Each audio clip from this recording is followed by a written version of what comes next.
State Senator Roland Gutierrez of San Antonio, welcome to Dallas. Thank you, Jack. Good to see you. Good to see you as well. Key question, how are you going to beat the presumed frontrunner, Congressman Colin Allred, in the Democratic primary for U.S. Senate, and will you be able to do it without a runoff?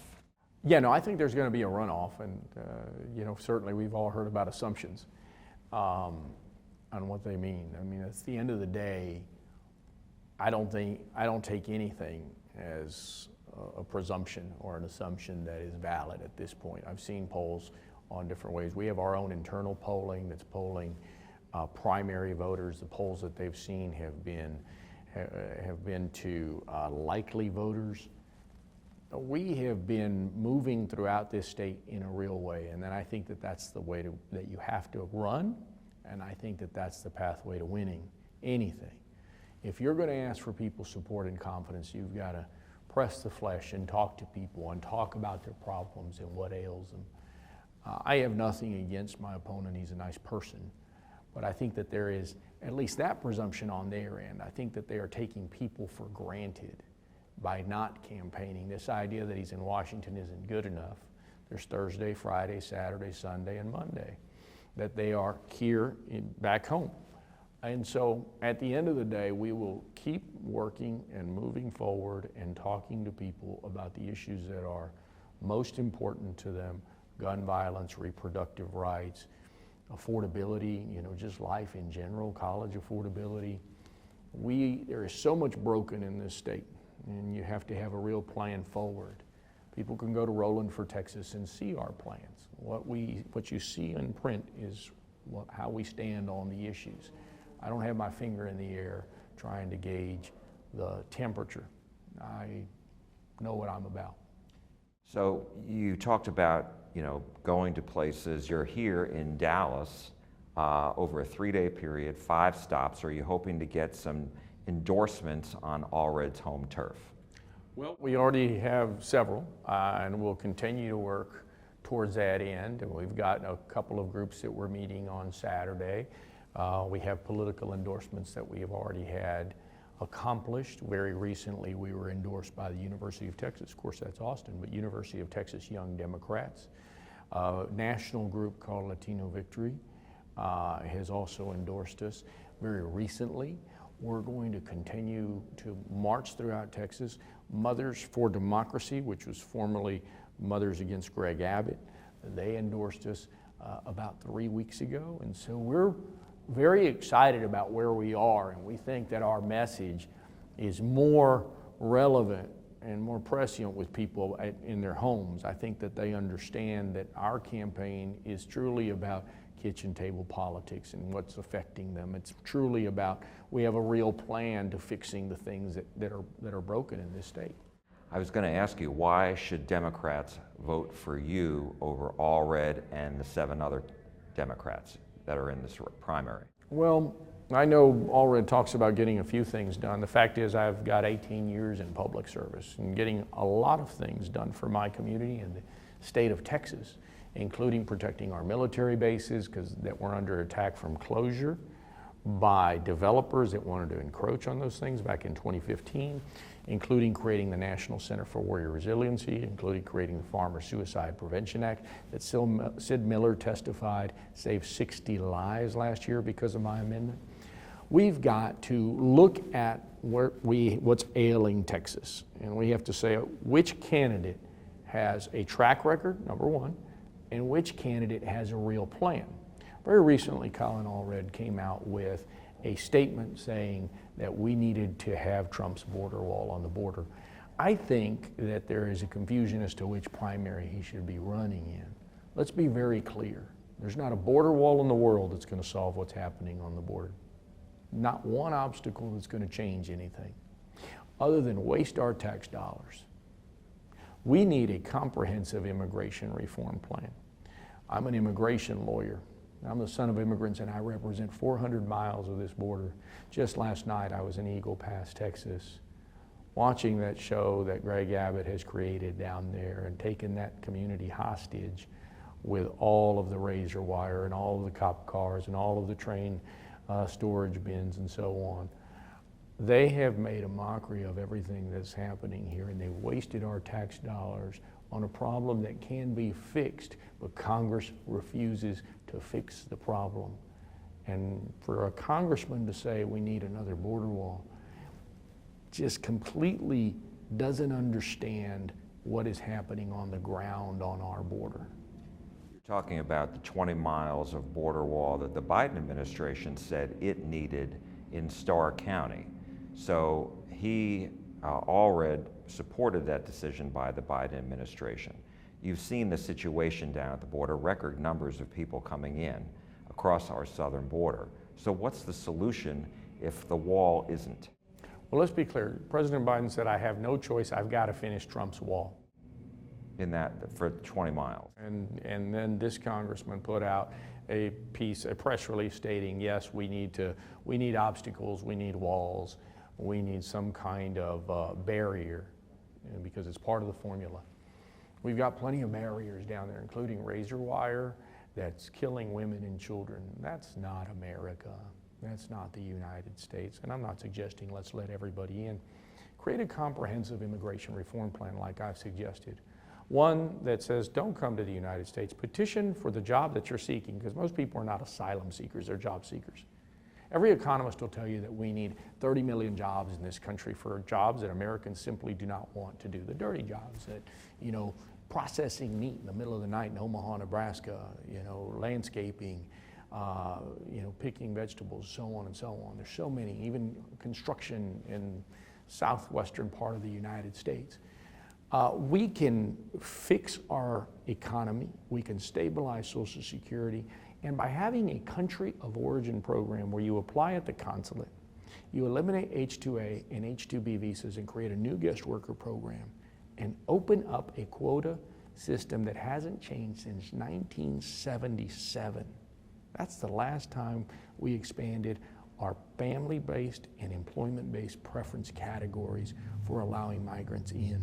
1977.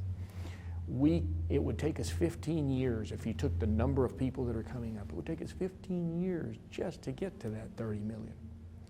We have a long way to go still, but we have to have real serious plans going forward on this issue.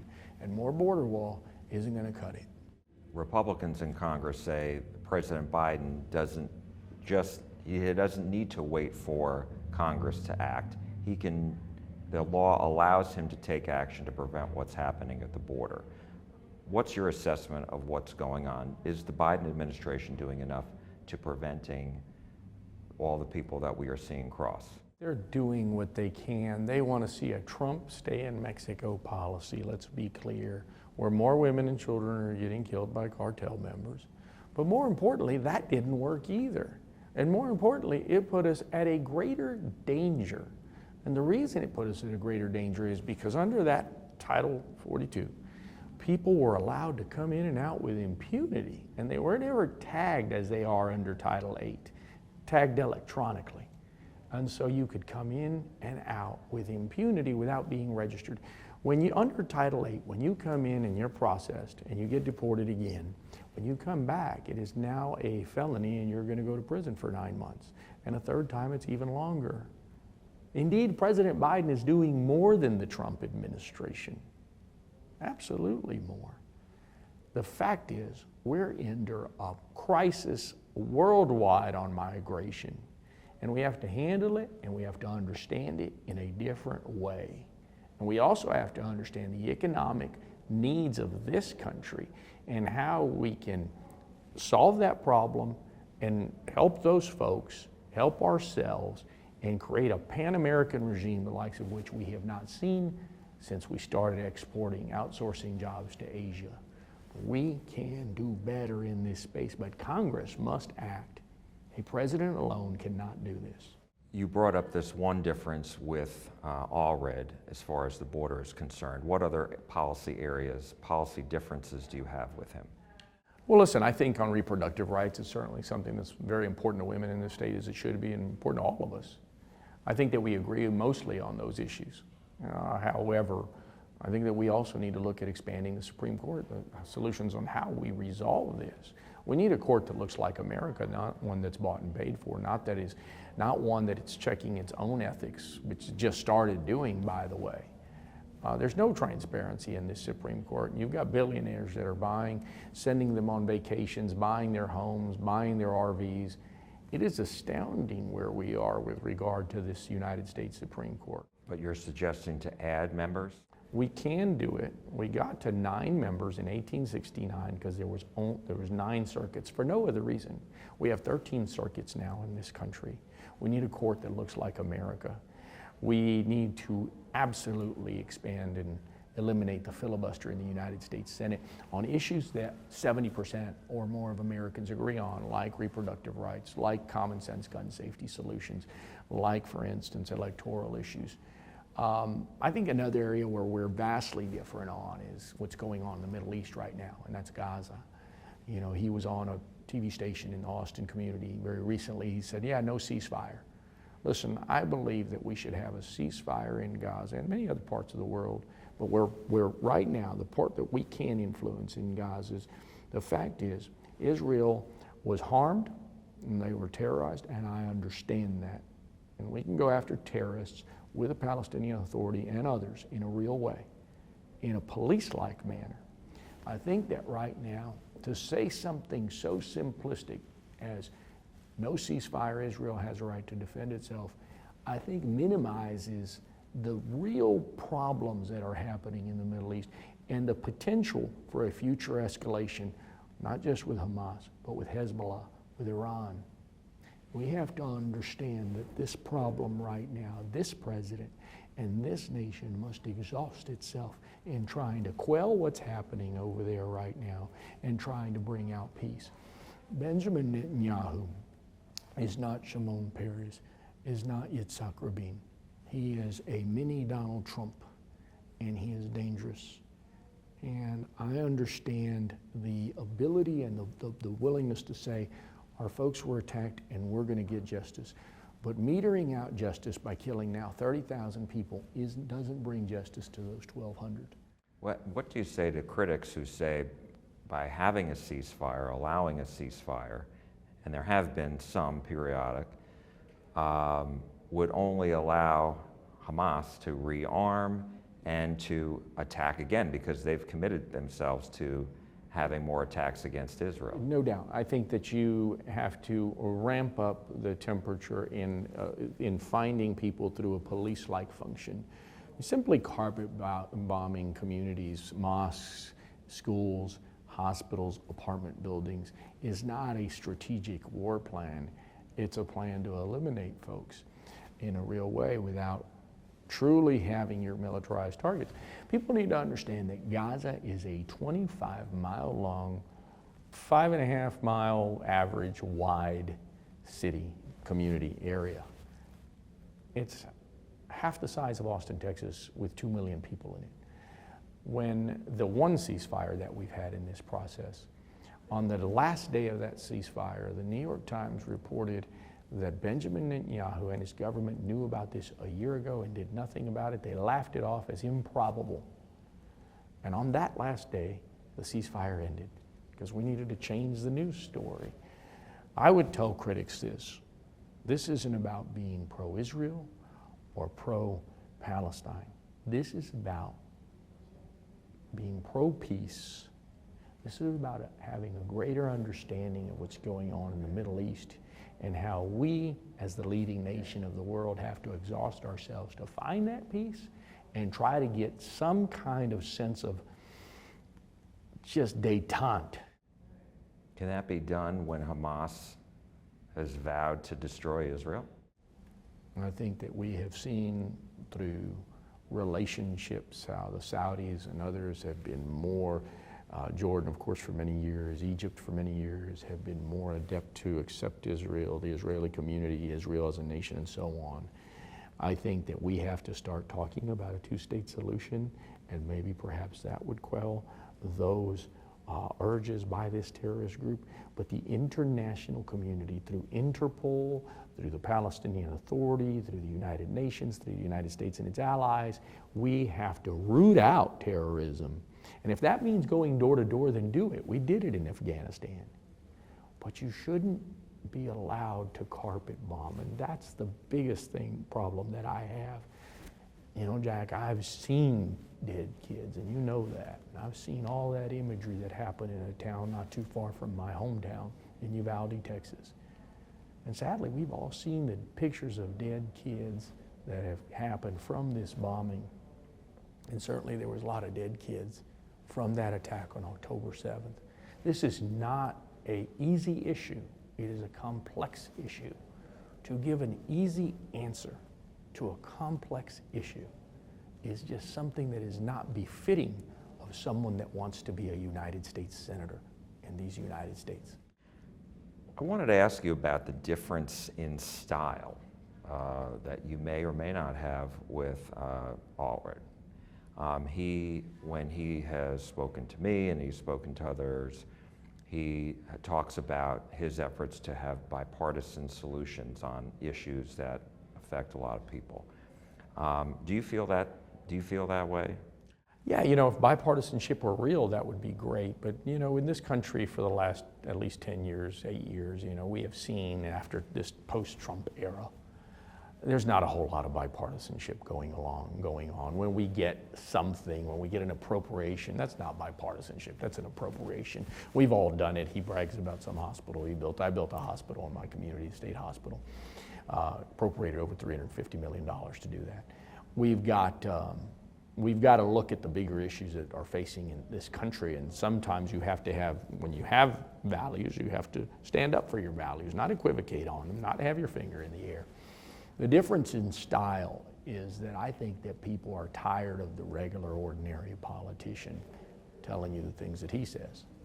And I also know that, you know, he is very well adept, and he doesn't want to talk about the issues that are facing most Americans. You know, he likes to avoid them at all costs. And so we're going to tell people who I am. I'm a progressive. And I don't apologize for being a progressive candidate. I think that the forefathers of this country were progressives. They stood up against tyranny, they stood up against corruption, and they said they wanted change. I'm standing up against people that are corrupting this country, and I'm demanding change. And it's my hope that people will understand and believe that.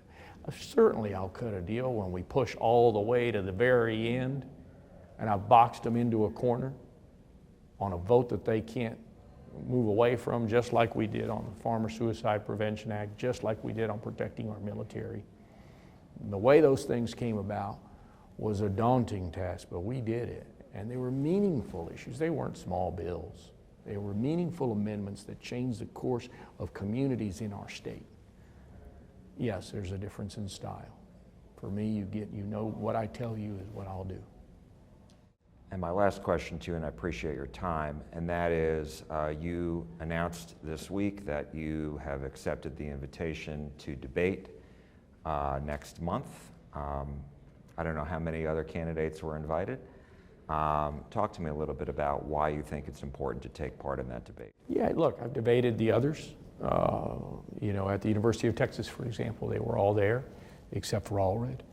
I'll debate anybody at any time. I think that the networks that have asked have had like quotas as far as how much money you've raised, what your name ID is, and so on. And so I think that Colin and I have made the final cut, if you will. He's been asked by about 4 different networks. They have refused, they've declined. I've accepted them all, and I'm willing to debate Colin Allred or Ted Cruz or whomever, anywhere, at any time, at any place.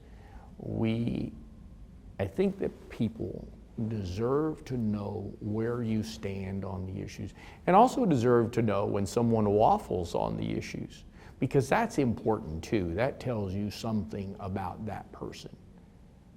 I've prided my whole life, not just in politics, on not waffling on the issues.